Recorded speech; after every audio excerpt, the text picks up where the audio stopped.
ప్రతిపక్షం అంటే అది ప్రజల పక్షం, ప్రజల వాడిని వినిపించేది ప్రతిపక్షం, వచ్చిన ఇబ్బందులు చెప్పేది ప్రతిపక్షం, ప్రజలు పడుతున్న కష్టాలను తెలియచెప్పేది ప్రతిబింబించేది ప్రతిపక్షం. అలాంటి ప్రతిపక్షానికి దానికి ఇవ్వాల్సిన గౌరవాన్ని హోదాన్ని ఇవ్వకుండా రాజ్యాంగాన్ని చేతితో తీసుకుంటున్న ఈ ప్రభుత్వాన్ని మరి ఇవాళ గవర్నర్ ప్రసంగంలో మేము అందరం కూడా డిమాండ్ చేస్తాం. ఇవాళ ప్రత్యేకంగా ప్రతిపక్ష హోదా ఇవ్వాలి మాకు.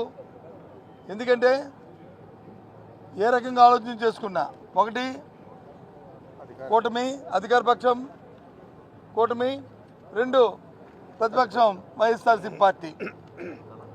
కాబట్టి ఇవాళ ప్రతిపక్షంగా ఉన్న మాకు ఆ హోదా కల్పించాలని మేము డిమాండ్ చేస్తాం, మేము కోరాం. ఇవాళ దాన్ని కోరి ఇవాళ మిర్చి రైతులు పడుతున్న ఇబ్బందులు, వారికి వాళ్ళ ఆక్రందనలు, ఏదైతే మా నాయకుడు గుంటూరు వెళ్ళి మిర్చి వెళ్ళి ఆ రోజు రైతుల కష్టాల సుఖాలు తెలుసుకున్నప్పుడు కానీ ఈ ప్రభుత్వానికి అప్పటి వరకు కూడా చేమకుంటున్నట్లేదు, నమ్మకం నెరవేర్చినట్టు అలా కూర్చున్నారు.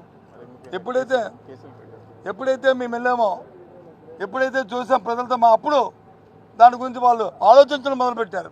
అయినప్పటికీ కూడా ఇప్పుడు కూడా దాని మీద ఒక క్లారిటీ నాకు అర్థమవట్లేదు. ఒక విషయాన్ని ఏమనంటే కేంద్రం కొనాలంటున్నారు, కేంద్ర సంస్థతో మాట్లాడుతున్నాం అంటున్నారు. మాట్లాడండి, కొనమని అడగండి, డిమాండ్ చేయండి, వస్తే సంతోషం, మీకు కూడా సంతోషపడతాం. కానీ ఈరోజు ఆ రైతుల్ని మీ దగ్గర సంస్థలను మార్కెట్ ద్వారా, మీ దగ్గర సంస్థల ద్వారా ఆ మిర్చిని కొనవలసిన అవసరం ఆవశ్యకత ఉన్నది, రైతులు ఆదుకోవాలని ఉన్నది మా డిమాండ్.